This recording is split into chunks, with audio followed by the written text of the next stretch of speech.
Sebenarnya saya gemeter ya. Maaf sekali. Ini saya berkali-kali di tempat ini membawakan renungan firman Tuhan. Saya yakin dan percaya yang punya rumah tidak bosan melihat saya berdiri.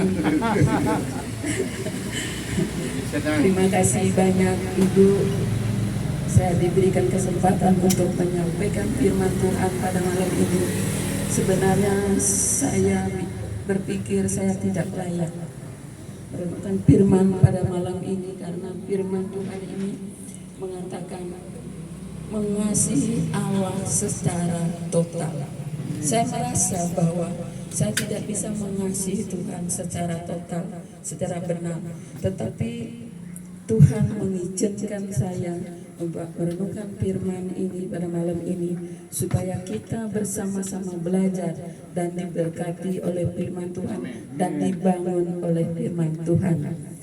Dan saya akan mengajak Bapak, Ibu, Saudara sekalian untuk merenungkan firman secara ringkas dan secara sederhana, dan bagaimana mengasihi Allah secara total.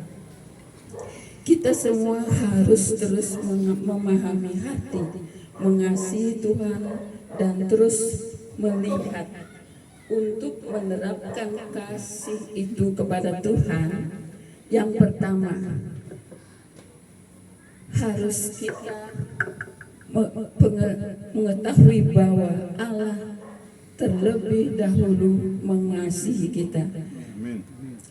Pada dasarnya, kita bukanlah orang yang mengasihi Allah. Kita membenci dan memberontak kepada Allah, terhadap Allah. Kita berdosa dan tidak memiliki persekutuan dengannya. Tetapi Allah sangat mengasihi kita. Ia mengutus anaknya Yesus Kristus untuk mengadakan pendamaian kita kepadanya. Mari saya mengajak membaca firman Tuhan 1 Yohanes 4 ayat 10. Kita membaca bersama-sama. Kalau sudah kita menemukan,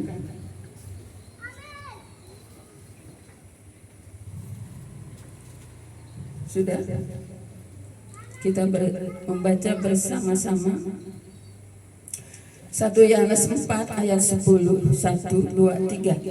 Inilah kasih itu, bukan kita yang telah mengasihi Allah, tetapi Allah yang telah mengasihi kita dan yang telah mengutus anaknya sebagai pendamaian bagi dosa-dosa kita.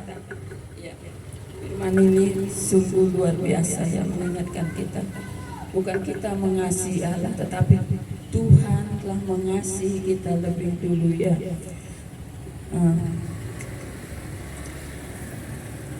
Kasih itu bukan kita yang telah mengasihi Allah, tetapi Allah yang telah mengasihi kita dan telah mengutus anaknya sebagai pendamaian bagi dosa-dosa kita.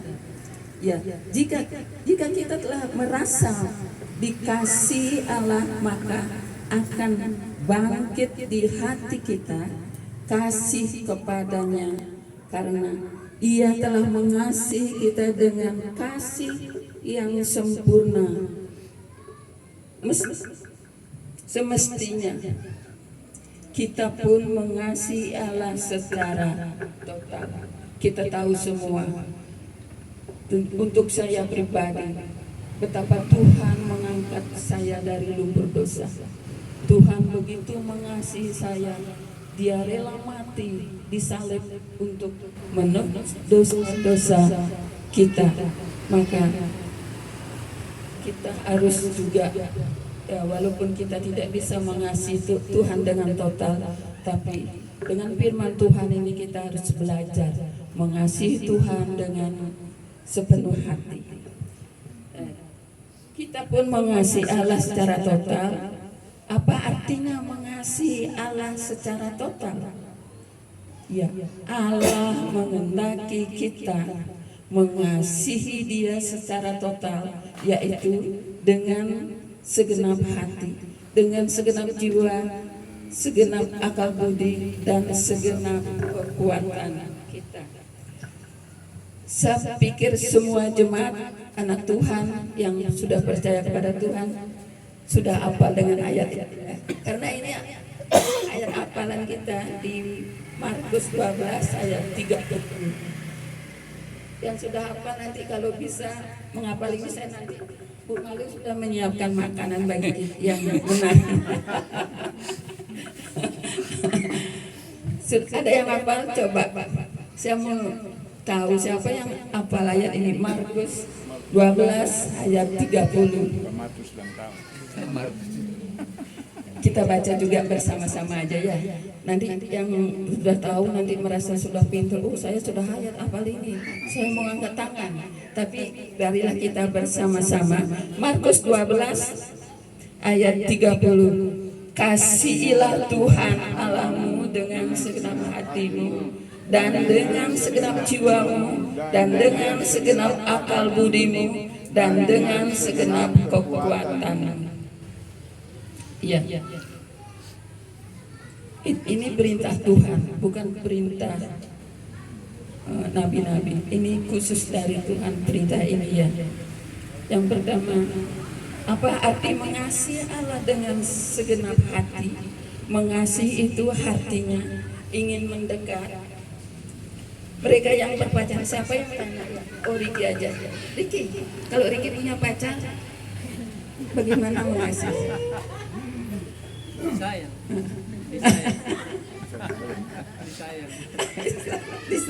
Disayang. Tapi saya mau nanya ini yang sudah punya ini suami istri. Saya mau nanya sama Pak Markus. Pas. Kan dia pupil. Pak Markus, bagaimana Bapak bisa mengasihi Ibu Malin? Saya mau jawab Bapak.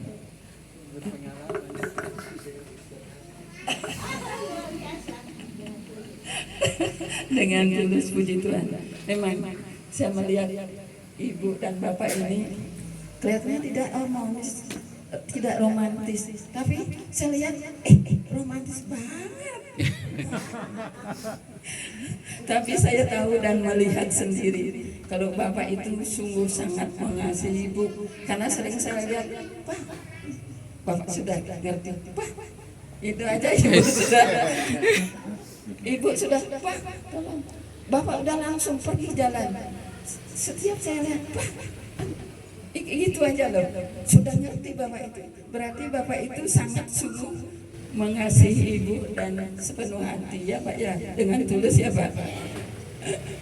Begitu juga kita kepada Tuhan.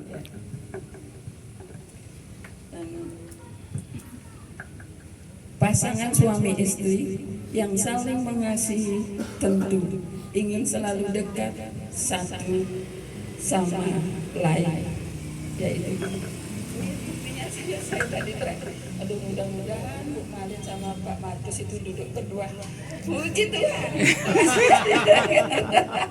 Supaya saya bisa mengerti. Tidak apa-apa ya Ibu Bapak, saya kerja ya. Ini untuk kebaikan, bukan untuk. Puji Tuhan. Jadi doa saya itu dikabulkan oleh Tuhan, Ibu dan Bapak untuk berdua. Semestinya begitu. Kalau saya dari dulu, dari saya menikah itu tidak pernah pisah duduk. Kalau di gereja maupun di mana, pasti aja berdua. Kan kalau di Bali itu dibilang Romi dan Indi. Iya. Ya puji Tuhan. Karena kita punya Tuhan yang luar biasa, yang mengasihi anak-anak yang benar-benar mencintai Dia. Ya. Maka kita selalu ingin mendekat padanya. Kita mendekat kepada Allah melalui ibadah kita. Jadi mengasihi Allah dengan senap hati dapat kita wujudkan melalui sikap dan ketaatan kita beribadah. Makin kita mengasihi Allah, akan semakin kita setia kita beribadah. Ya. ungkapan segenap hati mengisyaratkan bahwa kita harus beribadah dengan penuh gairah. Dan ini saya kesaksian sedikit aja Bu ya, tak boleh lama ya. Lalu saya ikut terima tamu di depan, walaupun saya tidak bertugas, tapi saya ikut berdiri menyalamkan anak jemaat. Tapi anak-anak muda nih selalu duduk di belakang. Saya bilang, mohon dengan hormat, anak-anak muda duduklah di depan. Karena kalau duduk di belakang, firman Tuhan itu berlalu begitu saja, tidak bersungguh-sungguh mendengarkan apa perintah Tuhan. Apalagi anak muda, banyak pergaulan yang mungkin yang tidak sehat. Maka itu Oma mohon ada ya, ada anak-anak muda. Oma mohon dengan sangat dengan hormat, jangan duduk di belakang, karena duduk di belakang itu banyak godaan. Kadang kita fokus mendengarkan firman Tuhan, teman senggol-senggol begini, ajak ngobrol. Ya, minta maaf kalau Oma lagi keras dengan anak muda. Maka itu besar kasih seseorang kepada Tuhan akan kelihatan dari besar kerinduan dan kesetiaannya beribadah kepada Tuhan. Yang tadi, yang pertama, kasihlah Tuhan Allahmu dengan segenap hatimu. Sekarang yang kedua, kasihlah Tuhan dengan segenap jiwamu. Jiwa adalah seluruh keberadaan manusia. Mengasihi dengan segenap jiwa berarti mengasihi dengan seluruh keberadaan kita, dengan totalitas hidup kita. Mengasihi Allah dengan segenap jiwa berarti rela berkorban segala sesuatu baginya. Besarnya kasih seseorang pada Allah akan nampak dari besar pengorbanan atau persembahan yang diberikan kepadanya. Saya dulu baru menikah, saya tidak punya apa-apa, sepeda ontel pun saya nggak punya, tak punya uang untuk naik Bali itu bemo ya, taksi itu taksi yang biru, yang hijau itu. Saya pagi-pagi berangkat jalan berdua sama Bapak Budi, waktu itu Pak Budi masih pelayanan di sekolah minggu. Jadi kita berangkat pagi-pagi,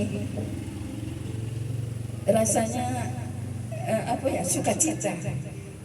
Artinya kita berusaha, walaupun kita tidak punya uang, tidak punya kendaraan, tapi kita tuh penuh dengan sukacita. Akhirnya saya dapat berkat sepeda ontel yang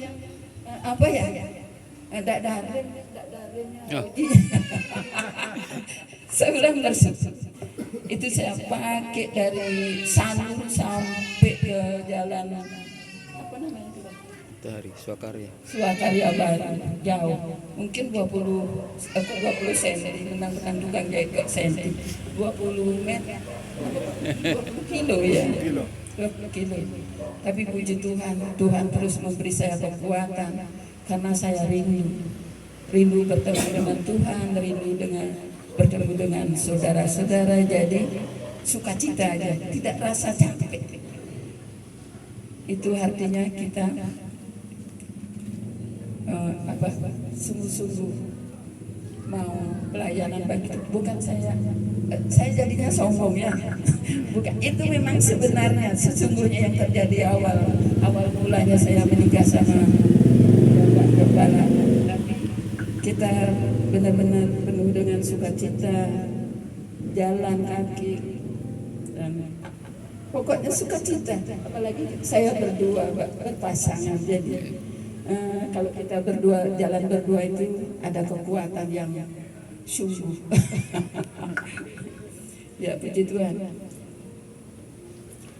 Mengasihi dengan segenap jiwa berarti mendekat dan menyerahkan segala sesuatu yang kita miliki. Bukan berarti saya gajian hari ini saya serahkan kepada Tuhan. Saya yakin dan percaya bahwa kita diberi hikmat untuk mengatur keuangan, apalagi kalau orang ini, perpuluhan lagi, saya dapat uang sedikit, tapi saya harus beri perpuluhan. Lebih baik saya nggak usah memberi perpuluhan. Itu sebenarnya berkat khusus untuk kita. Walaupun kita dapat gaji sedikit, kalau saya kalau misalnya dapat uang jahitan langsung dapat, tak masukin amplop, mau dikit, mau besar, saya masukin langsung. Kalau enggak, nanti tak ambil lagi, ini kurang, ambil lagi. Tapi puji Tuhan, saya bisa diberi karunia untuk menahan diri, walaupun saya bilang nasi sama garam. itu kami dulu ya, karena perpuluhan itu walaupun kita memberi perpuluhan sedikit itu tidak mengurangi kemiskinan bagi kita. Berarti kita punya tabungan di surga, kata begitu kan? Walaupun sedikit, jangan lihat kecil besarnya, tapi kita bisa memberikan dengan tulus, dengan ikhlas, dengan penuh sukacita. Yang ketiga, mengasihi Allah dengan segenap akal budi. Mengasihi Allah dengan segenap akal budi dapat kita mengerti sebagai terus-menerus mengarahkan kita kepada Allah. Secara khusus, perintah ini berarti bahwa kita harus tekun membaca kitab suci, giat dan bergairah dalam merenungkan firman Allah. Ini saya juga khusus ada kenangan. Saya di Sanur, saya kerja, saya baca firman Tuhan ini. Saya protes sama Pak Budi, Pak, bagaimana saya bisa merenungkan firman ini siang dan malam? Saya kan bekerja. Kalau saya ingat sekarang ini malu, Tuhan ampuni saya tidak mengerti. Akhirnya saya diberi catatan sama Bapak Budi sambil jahit, sambil menghafal ayat. Tapi puji Tuhan, saya sungguh sangat bangga punya suami Pak Budi, tidak sabar mengasuh saya, Saya tidak mau jadi bilang saya bodoh sekarang, tidak mau. Nanti benar-benaran saya bodoh. Setiap saya baca firman saya bodoh, saya pikir-pikir, saya nggak mau jadi orang bodoh, saya nggak mau lagi bilang bodoh, saya pinter. Begitu. Ya, puji Tuhan. Saya ulang, secara khusus perintah ini berarti bahwa kita harus tekun membaca kitab suci, giat dan bergairah dalam merenungkan firman Allah. Kesetiaan merenungkan firman Tuhan merupakan ungkapan kasih kita kepada Dia dengan segenap akal budi. Allah menyukai orang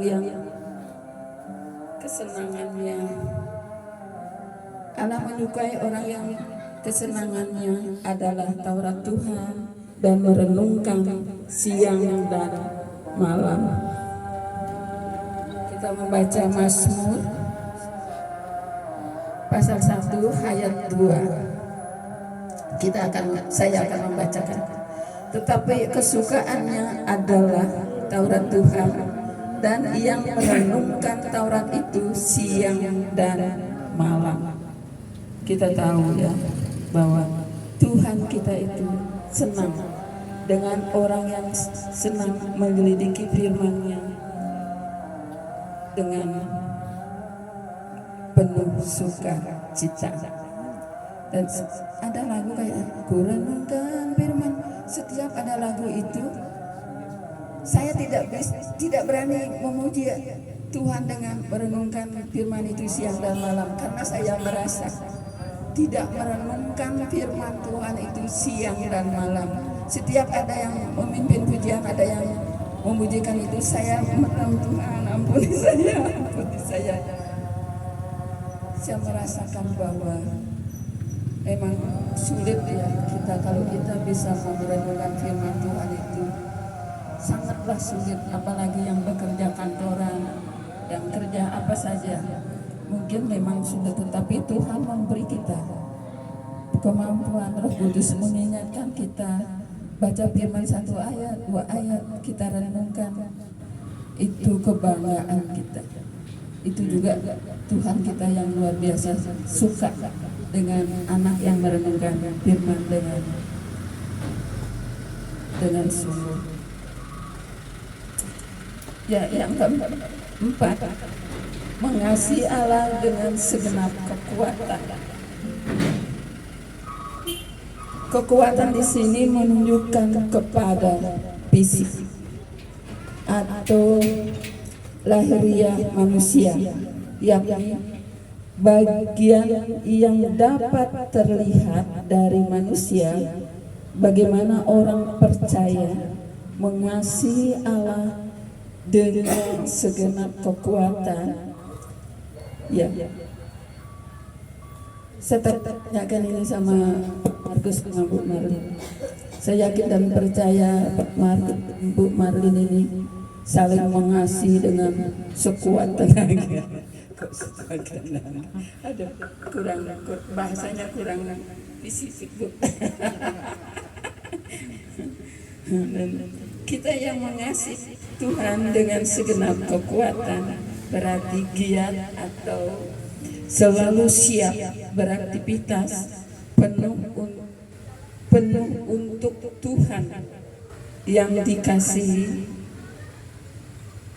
Ya, di sini pertanyaan untuk kita bagi jemaat Tuhan, bagaimana caranya dengan menjadi hidupnya kesaksian bagi namanya. Mengasihi dengan segenap kekuatan berarti giat melakukan banyak hal bagi yang dikasihinya. Jemaat yang dikasihi Tuhan, saya yakin dan percaya bahwa jemaat banyak yang jauh tinggalnya. Saya sudah berapa kali kunjungan, saya bilang luar biasa. Jemaat ini tinggalnya jauh-jauh, bisa datang hari Minggu. Saya mau kalau hari Rabu itu doa jemaat itu sangat penting, semuanya penting. Tapi di baptis itu doa hari Rabu itu sangat penting, karena kita bisa berdoa untuk semua jemaat, semua di luar jemaat kita bisa mendoakan bersama-sama. Ini cuma permohonan atau menghimbau. Karena saya lihat hari Rabu itu 10 orang, 8 orang, kadang-kadang bisa 4 orang. Tapi saya tahu, Tuhan juga tahu kesibukan jemaat. Tuhan yang tahu, walaupun jemaat tidak datang hari Rabu, tapi hatinya tetap fokus kepada Tuhan.